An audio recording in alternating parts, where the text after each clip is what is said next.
அனைவருக்கும் வணக்கம். என்னால குடிப்பழக்கத்தை விட முடியல, குடிப்பழக்கத்துல விடணும்னு நினைக்கிறேன். ஆனா என்னால அதை விட முடியல அப்படின்னு நீங்க கஷ்டப்படுறீங்களா?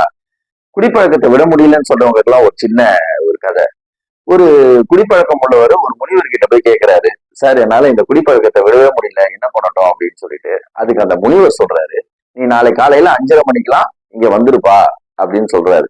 இவர் என்ன பண்றாரு, மறுநாள் காலையில 5:30 மணிக்கெல்லாம் எழுந்துச்சு அவர் முனிவர் இருக்க இடத்துக்கு போறாரு. அப்ப அந்த முனிவர் என்ன பண்றாரு, ஒரு மரத்தை கட்டி பிடிச்சிக்கிட்டு என்னை விட்டுரு, என்னை விட்டுரு, என்னை விட்டுருன்னு கத்திட்டு இருக்காரு.